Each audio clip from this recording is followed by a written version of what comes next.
Imagine putting on a piece of clothing from every profession you can think of and then throw 30 kids into the room with you, and that's what you're doing that day.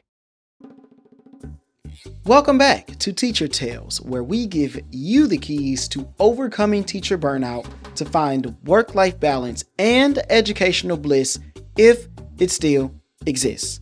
On this interview episode of Teacher Tales, we embrace imperfection in teaching for both teachers and students. We value effective communication and collaboration with colleagues. And of course, we prioritize work-life balance and take necessary breaks to prevent burnout. I'm your host, Tony Rambles, and I want to welcome John Howard. John, welcome, man. Good to have you on. It's fantastic to be here. I'm excited, man. I'm ready to go. Me too. I know you're a podcaster as well, so it's going to be interesting, right, to see when those podcaster antennas like go up, because when I go on shows, I'm thinking of like questions, and then I want to like ask questions and that kind of stuff too. Yeah, for sure. I was actually thinking that a second ago. I was like, I'm gonna have to wait. I'm gonna wait for just a second. Make sure that I'm not jumping in with more questions. It's all good. If you do want to ask a question, I am more than happy, obviously, to talk about education and all the stuff that I've done as well. So let's do it. First question, how long have you been in education? What have your roles been? And what are your roles now? So I've been in education for 12 years, I want to say. I mean, education's tough, man. I think they threw a year in on me somewhere in there. It feels longer. It feels longer than 12 years. But I've been in education for 12 years. I have taught grades 7 through 12, and I have taught in schools across multiple demographics. So I've taught like inner city schools, I've taught rural schools, and I'm originally from Eastern Kentucky. So if you hear banjos, that's me. It's just me talking. So don't worry too much about it. But yeah, I now teach 7th grade language arts, and always been an English teacher, just in different schools and across different grade levels. But I have been at the same school now for 10 years, so it's been a minute. Because you've taught like so many different grade levels, what is the hardest level of English to teach? Because I taught junior English for a semester, and I was like, oh no, I'm not prepared. I was a long-term sub. So what do you think is the hardest level of English to teach?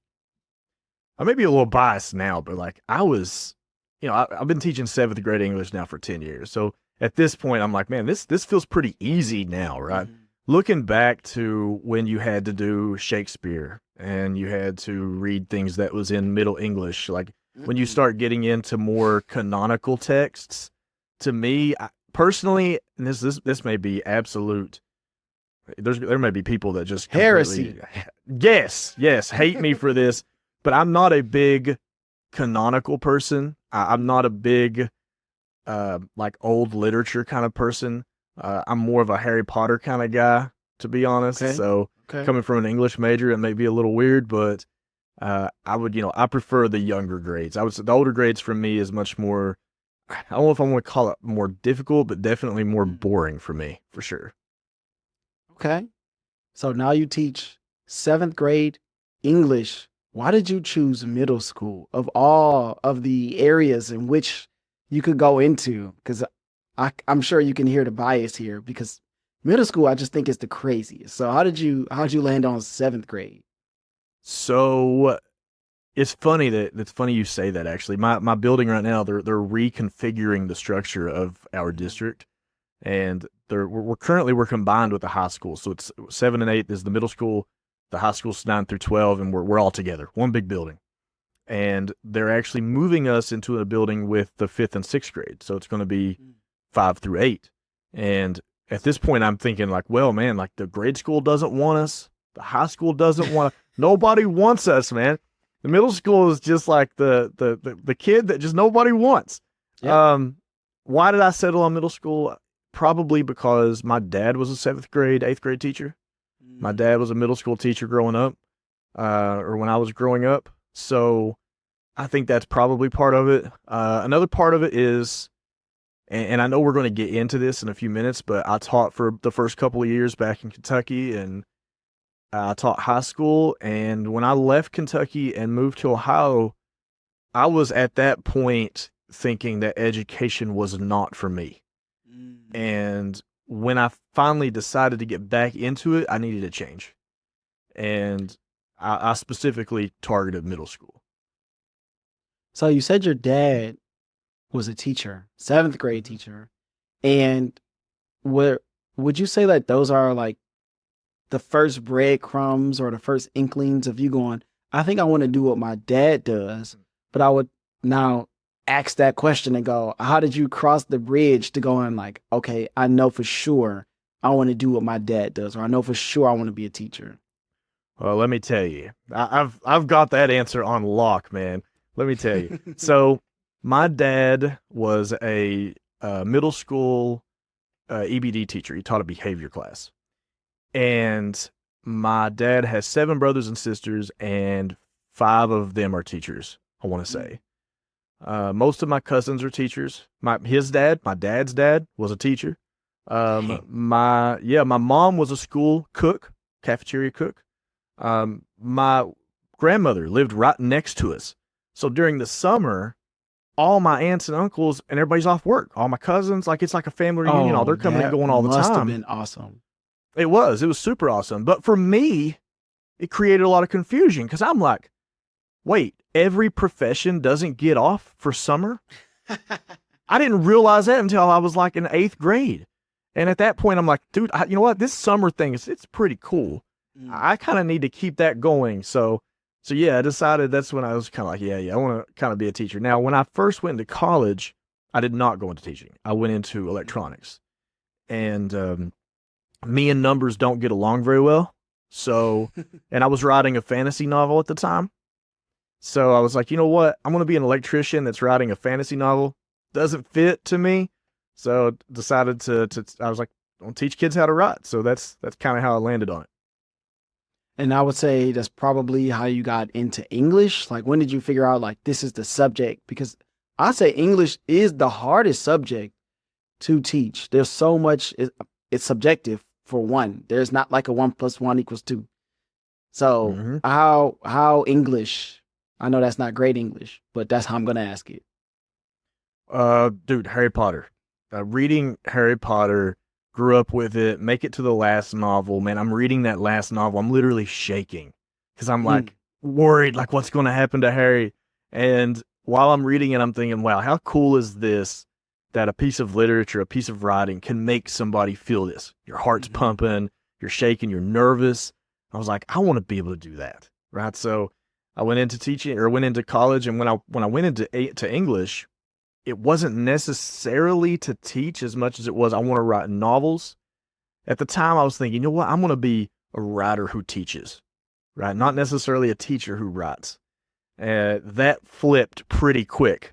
As I got into my career and kind of gained a love for it. But I still write, I have a book published myself. Like I do those things still, but it's definitely kind of flipped. But yeah, English has always been the thing.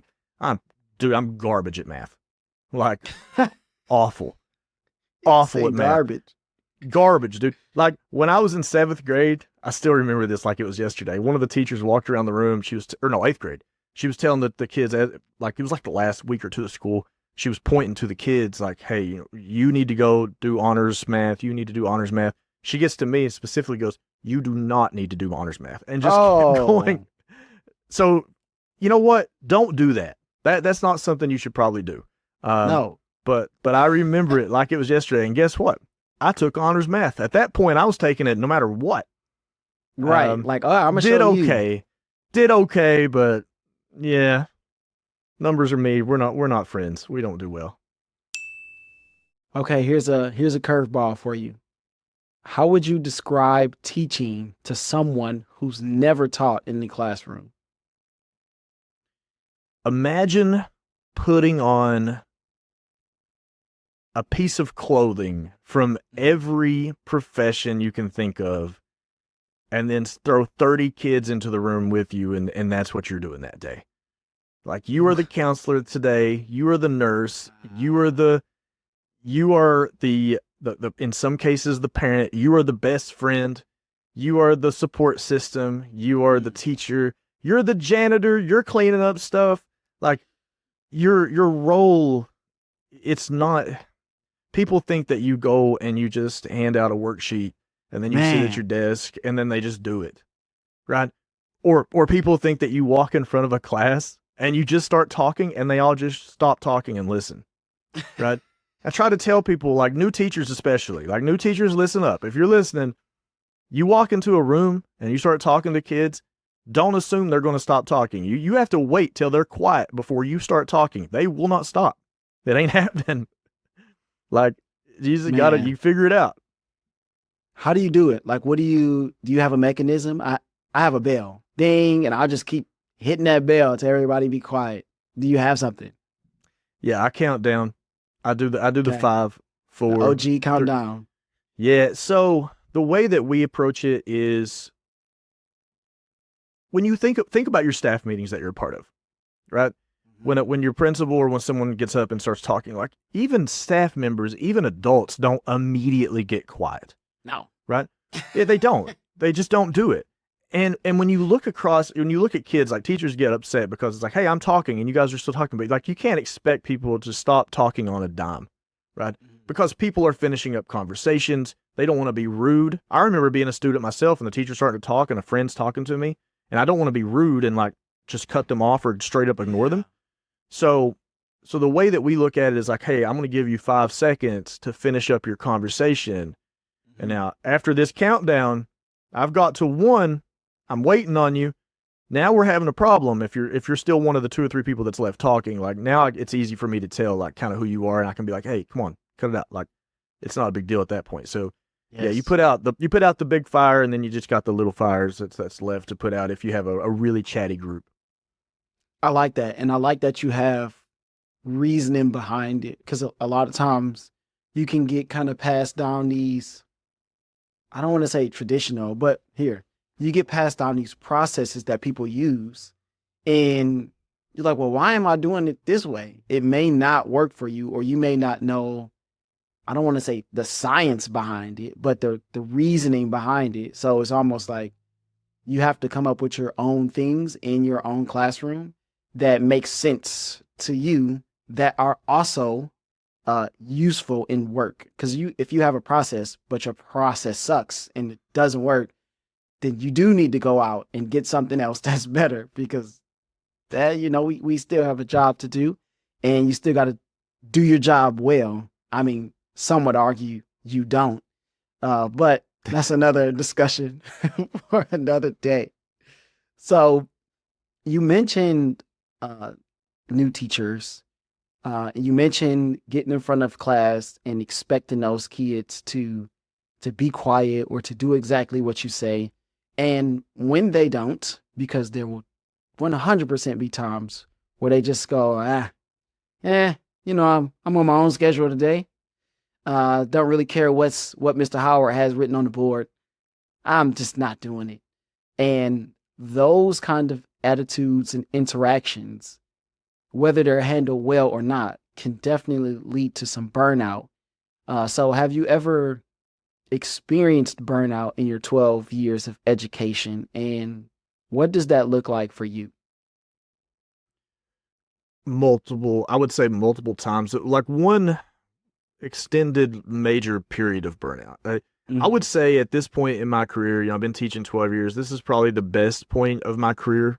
Um, I think it's because I've been there for a while now. I'm Mhm. established. I'm somebody that um, kind of has a You say got the in things, I juice. want to You got say. the Yeah, I juice. got, my opinion, I think, carries a little bit of weight. Not much, but a little bit. At least I can, I'm comfortable with everybody. I've got a lot of friends, those kind of things. But when I look back on when I first started teaching, my first year at my current school was a major difference for me because I went from teaching at the time high school in a very, very rural community.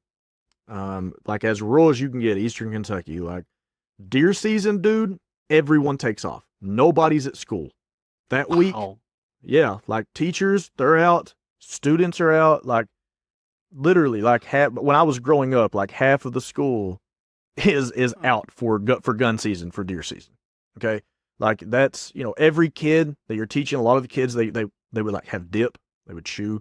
They're They would trying to have hide dip their in school? yeah. When I was teaching high Tobacco. school, yeah, dude, yeah, tobacco dip, yeah, for sure, yeah.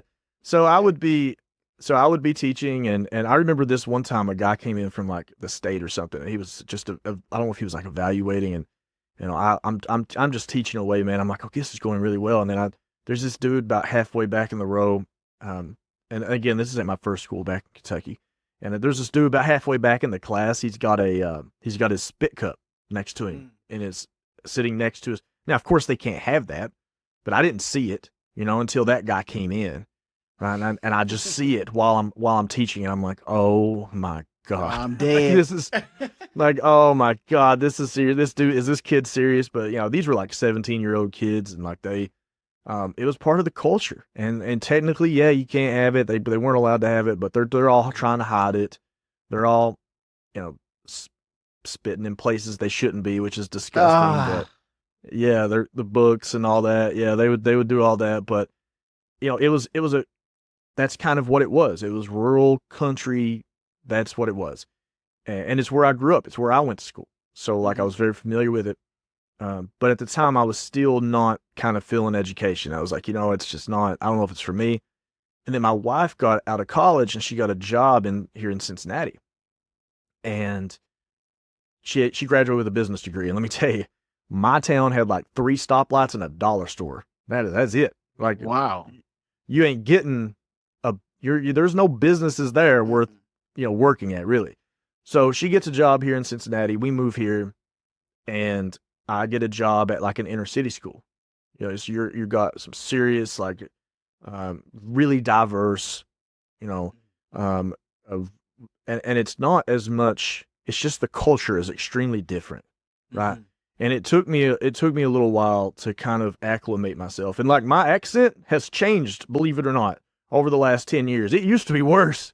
Like the kids do when I would tell the kids to put up their cellular devices, you can hear them across the room, like, devices, right? They're all mimicking me like a parrot.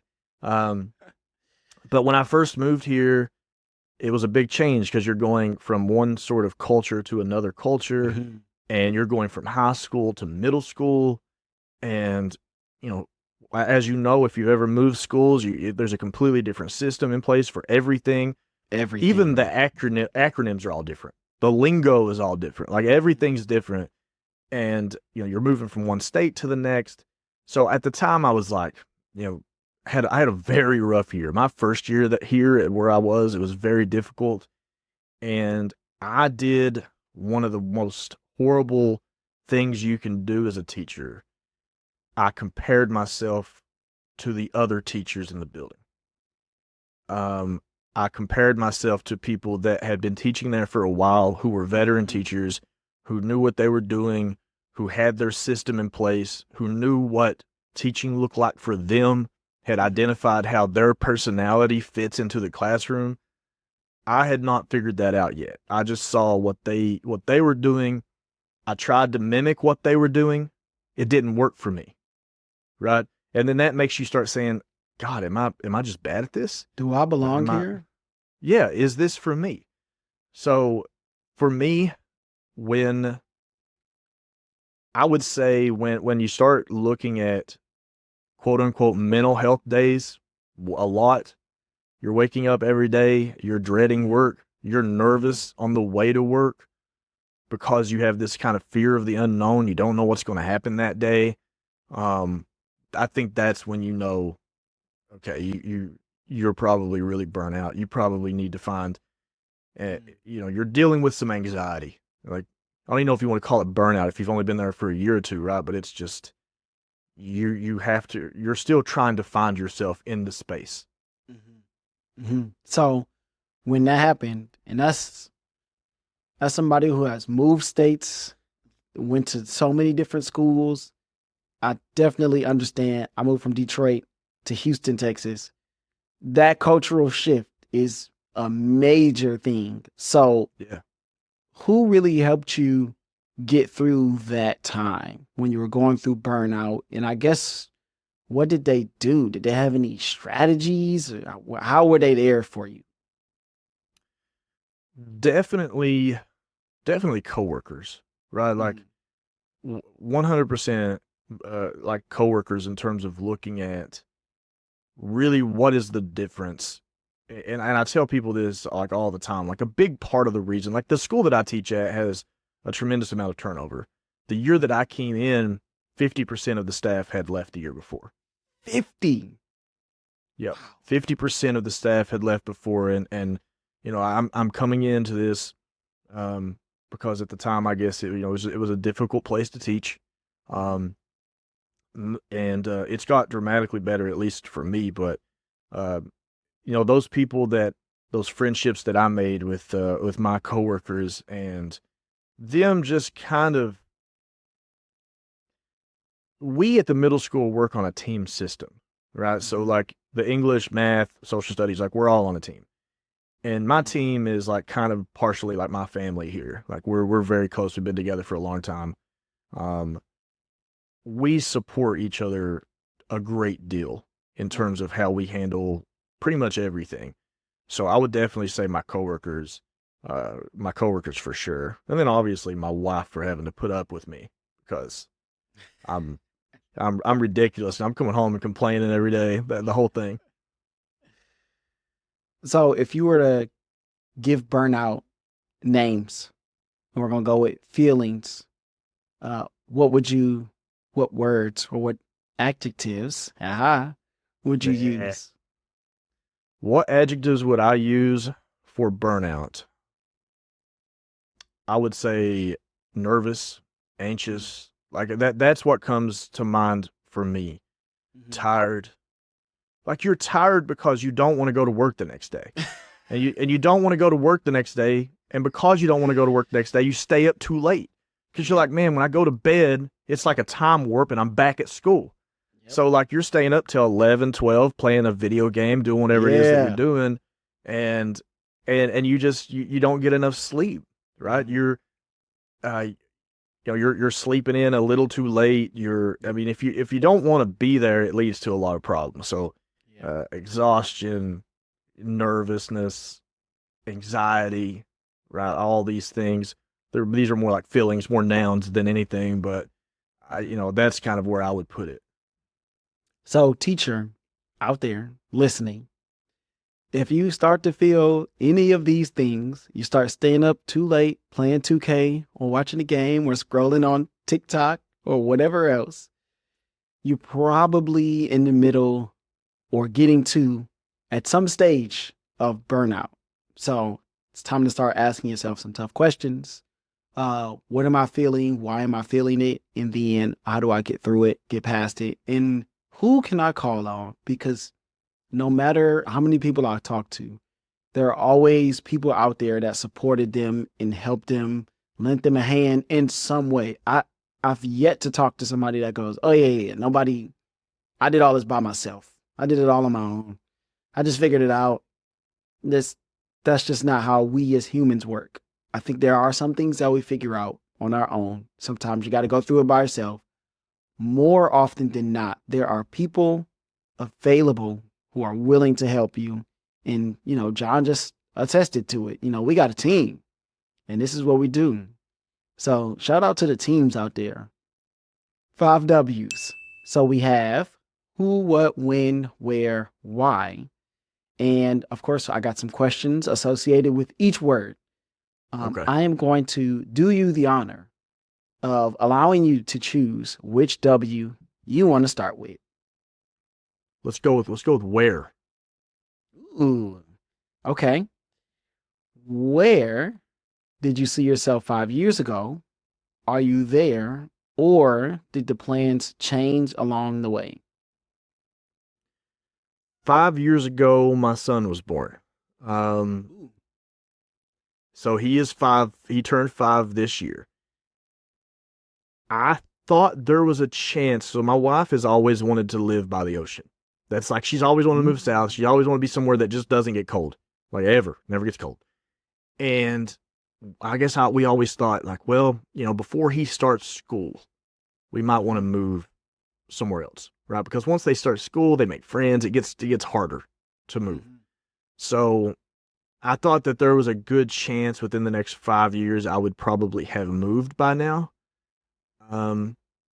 But I'm still here. I'm still here. The housing market and the economy and stuff certainly played a role in that, but also, I love where I work. I love the people I work with. I figure as long as I'm in Cincinnati, I'll be at this school. But yeah, no, let's just say this is not where I kind of expected to be, but I'm not surprised. Wow. And then all of that is like right around COVID. So I'm Yep. sure that made a huge difference in those conversations. Next Yes. W, Am I choosing again? if you want to. Okay, let's go with what? All right. What is your favorite lesson to teach? My favorite lesson to teach. Man, that is a good question. We do a play every year, and it's called now. When I say play, we don't actually have them get up and act it out or anything. It's weirdly enough used more for argumentative writing, and the reason is it's a play called Sorry, Wrong Number, and the premise of the play is that a woman back in like the 1920s makes a phone call, and she's trying to get a hold of her husband at work. She's elderly. She's kind of laid up in bed. She's sickly. She tries to call her husband at work, and instead it breaks through to a active murder planning session. So these two guys are planning to murder someone in the city. Oh, wow. Yeah, so she can't hear, they can't hear her, but she can hear them. So she overhears the plan of what they're going to do to murder this person. She doesn't know who it is, but she kind of has some details. Well, they hang up the phone, and now she has to make a decision like, okay, how am I going to try to help this person? So she still can't get a hold of her husband. It's still ringing through, and there's a lot of room there for discussion, and they're looking for evidence as to who is the killer, who are they going to kill, do we know this character, is the husband involved, right? There's a lot of room for discussion there, and we can split them up into small groups. We can do gallery walks. There's just so many ways that we can approach it, and the kids just love it, and it's just a great way to make claims. Like, who do you think the killer is? Like, find evidence to support that and discuss it. So that's probably my favorite lesson throughout the year that I do. I like that. I'm going to have to get that from you. Okay? Yeah. So Yeah. You got it. It's great. we have what is down, where is down. We have who, when, and why. My gut keeps telling me to go with who. I don't know why I keep jumping over it. Let's go with who. Okay?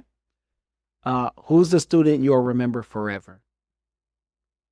Ooh, who is a student that I will remember forever? Dude, there's a couple. There's a couple, but there's one in particular who, my first year of teaching, my very first year, at the end of the year, she writes me a letter, and basically it said that I was the reason that she was extremely smart, but I think socioeconomically, she was probably on like the lower end. So she'd always thought like she wasn't good enough to go to college or wasn't capable of going to college. So she wrote me this letter that basically said, you're the reason that I thought I could go to college, and it was a really, really well written letter that just made me feel great, obviously. Now we used to talk about Star Wars all the time, right? She loves Star Wars. I love Star Wars. And that year she sent me, I left that school after that year. And then the next year, I had her on Facebook, and she had sent me like a little Star Wars gift. It was like, Darth Vader, and it said like happy birthday on it. And I was like, oh, this is really cool. This is really cute. Thank you for that. And every year, we'll talk for like that day for like a little Mhm. while, how things going, and all that. And then the very like next year, we won't say a word to each other for a year. Next year on my birthday, I'll get another Sure Star enough. Wars gift, and it's like clockwork, dude. Every year, I can go to my Facebook feed right now on my instant messenger, scroll up, and it's just like 3 messages and then a Star Wars gift from this year. 3 messages, another Star Wars gift from last year. So that girl is one that I will never forget. Yeah. Those are the best stories. Okay. Yeah, I love that one. Who, what, and where are all done. We have when and why. I'm gonna go with why. Let's go with why. Why do you think it's important for teachers to stay current with educational trends? The landscape's always changing. Mm. The very first thing that I'm taking a class right now. You have to take, well, you don't necessarily have to do it this way, but it's an option. You have to take so many college credit hours every so many years so that you can renew your license here in Ohio. Now that's Mm. something that you don't have to do it that way. You can do a bunch of PD and just keep up with it. I just didn't do it. So I'm having to take some college classes now to renew. And the college class that I'm actually taking right now is using artificial intelligence in the classroom. So Yes. uh, when you look at the landscape of education and understanding things like, kids are turning in papers, and I'm looking at, I'm reading it, and I'm like, okay, man, you didn't. I know this kid didn't write this, so I'll pull him out in the hallway, and I'm like, all right, hey buddy, I just need to know, and I'll just read a few. I don't even. They don't even know I have the paper. I'm just like, I need to know what these 3 words are, and I'll just tell them 3 big words they use in their paper, and they'll be like, I have never heard of those words in my life. I'm like, well, they were in your paper because they had just Got had Chat GPT 'em. write them. Yeah. So, understanding that the educational landscape is always changing, and it's not just for you, but it's also for the kids. Like you need to understand what you're capable of with things like artificial intelligence, and you also need to understand what the kids are capable of. Oh yeah. Because otherwise they will find a way. Let's just put it that way Yes. to game the system, man. Oh my goodness. We spend so much time closing loopholes so that the system is airtight. And that's, you know what? That's another discussion for another day about the system. We got our last W, and it Sure. is my favorite question to ask. When did you begin to feel confident in yourself as a teacher? God, that is a fantastic question. When did I just start feeling confident? I would say the biggest change that happened in my career. So I had 2 years in Kentucky. Kind of, things are going pretty good. I think I've got that sort of figured out. Move here, everything changes. The game Mm. changes entirely. And my first year here is when I say my first year, I usually refer to to here, because like here is really what I feel is to my first year of really teaching, because it was just such a game changer for me. Um, I left that first year really down on myself because it didn't go well. Mm. Um, I knew it didn't go well. So the very first summer that I was off is really coming into that second year here. So I would say year 4 of Mhm. teaching.